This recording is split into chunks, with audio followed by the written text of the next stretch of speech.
Microsoft Excel ক্লাসে আজকে আমরা শিখব chart. Chart is graphical representation of data.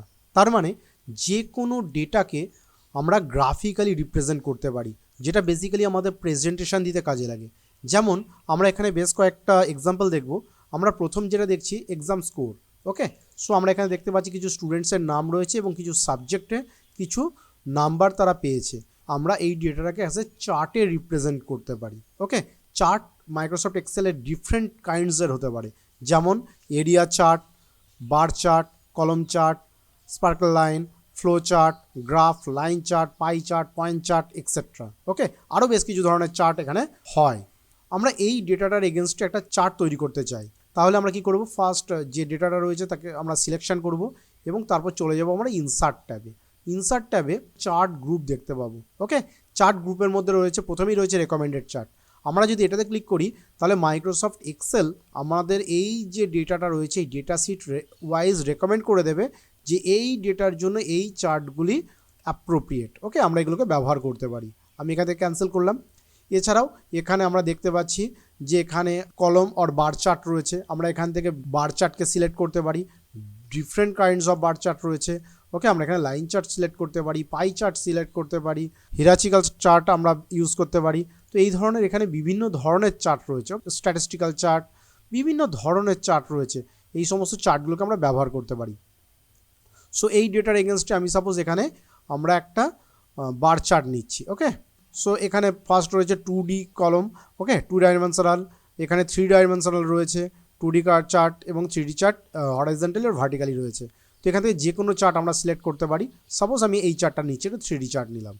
তো আমরা দেখতে পাচ্ছি আমাদের চার্টটা এখানে রিপ্রেজেন্ট হয়ে গেল এই ডেটার এগেনস্টে। তো আমরা এই চার্টটাকে যদি ভালো করে অবজার্ভ করি, আমরা এই যে ডেটাটাকে যেটা দেখছিলাম তার থেকে কিন্তু চার্টটা দেখলে পরে আমরা এই ডেটাটাকে প্রপারলি অ্যানালিসিস করতে পারবো। যেমন আমরা এখানে দেখতে পাচ্ছি যে এখানে স্টুডেন্টসের নামগুলো চলে এসেছে, student A B C D E F, এবং আমাদের যতগুলো সাবজেক্ট রয়েছে আমরা নিচে দেখতে পাচ্ছি English, physics, math and geography, এবং প্রত্যেকটার আলাদা আলাদা কালারে ডিফাইন করে রয়েছে। এবং স্টুডেন্ট এ কোন সাবজেক্টে কতটা করে নাম্বার পেয়েছে সেটা কিন্তু আমরা এই বারগুলো দিয়ে ডিফাইন করে দিয়েছে। ওকে, 0 to 100 পর্যন্ত এই চার্টটা কিন্তু এটার জন্য অ্যাপ্রোপ্রিয়েট। আমরা এই ডেটাটাকে কিন্তু ভিজুয়ালি রিপ্রেজেন্ট করতে পারলাম। এবার আমরা এখানে কতগুলো অপশান দেখে নেব। আমরা যদি এখানে প্লাসে ক্লিক করি তাহলে আমরা এখানে চার্ট এলিমেন্ট, সাপোজ এই যে অ্যাক্সিস, এই চেকবক্সগুলো রয়েছে, আমি যদি অফ করে দিই তাহলে আমাদের দেখতে পাচ্ছি যে এই অ্যাক্সিস যেটা ছিল সেটা কিন্তু অফ হয়ে গেল। রাইট, আমরা এইভাবে অ্যাক্সিস টাইটেলটাকে নিয়ে আসতে পারি এবং টাইটেলে এখানে আমরা লিখে দিতে পারি এখানে কি আছে, এক্সাম স্কোর। ওকে, আমরা রিনেম করে নিতে পারি। চার্ট টাইটেল আমরা চাইলে চার্ট টাইটেলটাকে অফ করতে পারি, অন করতে পারি। এখানে আমরা আমাদের রিকোয়ার্ড চার্ট টাইটেল দিয়ে দিতে পারি। সো আমি এখানে এক্সাম ডেটা বলে লিখলাম।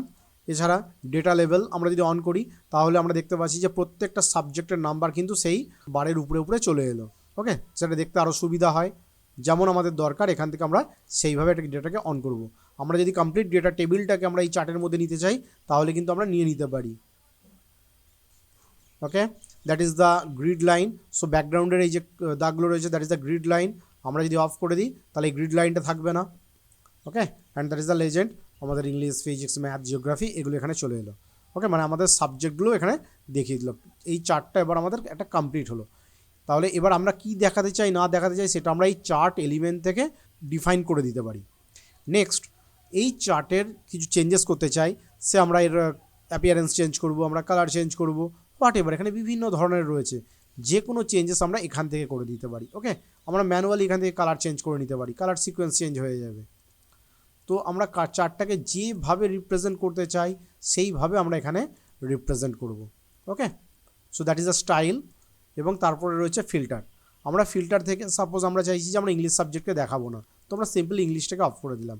আমরা যখনই অ্যাপ্লাই ক্লিক করবো আমরা দেখতে পারবো যে আমাদের এই সাবজেক্টকে কিন্তু ইংলিশটা অফ হয়ে গেল। ওকে, আমরা যদি এখান থেকে লেজেন্ডটাকে অন করে নিই আমরা দেখতে পাচ্ছি ইংলিশটা স্টপ হয়ে গেছে।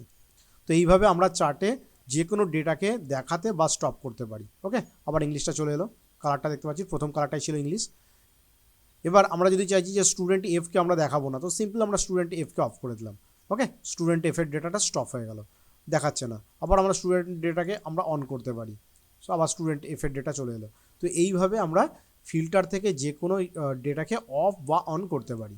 সো এবার আমরা পরবর্তী আরেকটা চার্টে চলে এলাম। এখানে দেখতে পাচ্ছি একটা ক্রিকেট গেম রিলেটেড রয়েছে। ওকে, সো এটাকে আমরা চার্টে রিপ্রেজেন্ট করব, যেমনভাবে আমরা খেলায় দেখি। তাহলে এখান থেকে সেম অর্ডারে আমরা ইনসার্টে চলে এলাম। এখানে আমরা একটা লাইন চার্ট ইউজ করতে পারি, অ্যাপ্রোপ্রিয়েট হবে। এই চার্ট ওয়াইজ আমরা দেখতে পাচ্ছি বল নাম্বার রয়েছে একটা অরেঞ্জ কালারে এবং রান স্কোর রয়েছে ব্লু কালারে। তাহলে বল 1 থেকে 6 পর্যন্ত গেছে এবং আমাদের রান স্কোর প্রথম কি করেছিল, 0 করেছিল। তাহলে 0 থেকে তারপরে 4 মেরেছে, 4। এইভাবে আমাদের এই রান স্কোরটাকে আমরা দেখতে পাচ্ছি। ওকে, এখান থেকে করে নিতে পারি যে আমাদের কালার চেঞ্জ করব বা স্টাইল চেঞ্জ করব, যে কোনো কিছু চেঞ্জেস আমরা এখান থেকে করতে পারি। ওকে, আমরা দেখতে পাচ্ছি বল নাম্বারগুলো দেখে দিচ্ছে 1 2 3 4 5 6 এবং আমাদের কত কি রান স্কোর হয়েছে সেটা আমরা দেখতে পাচ্ছি। ওকে, আমরা আরেকটা এক্সাম্পল দেখে নিই। সাপোজ এখানে সেলস রিপোর্ট রয়েছে, সমস্ত এমপ্লয়ি কিছু সেলস করেছে, এটাকে আমরা চার্টে রিপ্রেজেন্ট করব। তাহলে কি করব, আমরা কমপ্লিট ডেটাটাকে সিলেক্ট করলাম, আমরা ইনসার্টে গেলাম। সাপোজ এটার জন্য আমরা পাই চার্ট নিলাম। ওকে, পাই চার্টকে আমরা 3D চার্ট নিয়ে নিলাম, দেখতে বেটার লাগবে। সো আমরা এখানে দেখতে পাচ্ছি যে আমরা এমপ্লয়ির সমস্ত এমপ্লয়ি ডিটেলস পেয়ে গেছি নিচেই। ওকে, ডেটা লেভেলটাকে আমরা এখানে ইনক্লুড করে নিতে পারি, যে কে কতটা করে সেলস করেছে তার রিপোর্ট রয়েছে। এবং আমরা দেখতে পাচ্ছি যে এখানে আমরা এই শুধুমাত্র 2021 পাচ্ছি। ওকে, দ্যাট ইজ দিস। কিন্তু আমরা যদি 2022 চাই তখন আমরা কি করব, আমরা ফিল্টারে চলে আসব। ফিল্টার থেকে আমরা 2022কে অন করব, অ্যাপ্লাই করব। তাহলে 2022 এর সেলস রিপোর্টটা পেয়ে গেলাম।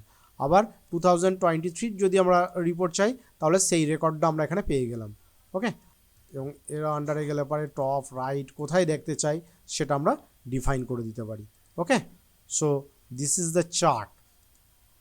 এবং এই চার্টটাকে আমরা যে কোনো সময়ে চেঞ্জ করতে পারি, যে কোনো রকমের চেঞ্জ করতে পারি। ওকে, আমরা কালারগুলো আমরা ওখান থেকে দেখলাম, আমরা এখান থেকেও কিন্তু সেই রিলেটেড কাজগুলোকে চেঞ্জ করতে পারি। ওকে, আমাদের যেমন দরকার।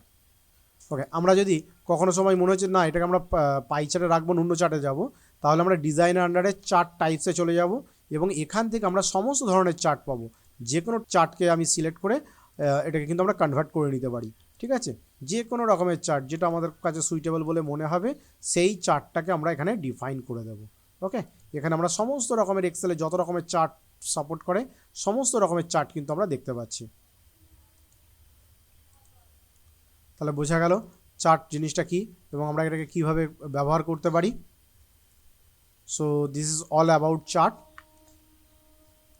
আমরা চার্টকে ছোট করে আমরা ডেটার পাশে প্লেস করে দিতে পারি।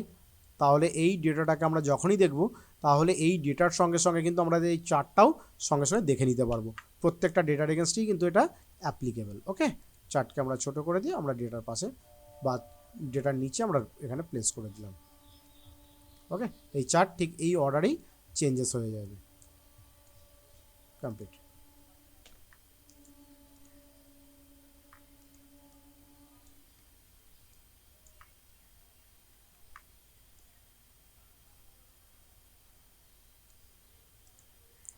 তাহলে আজকে এটুকুই থাক, আমরা শিখলাম চার্ট।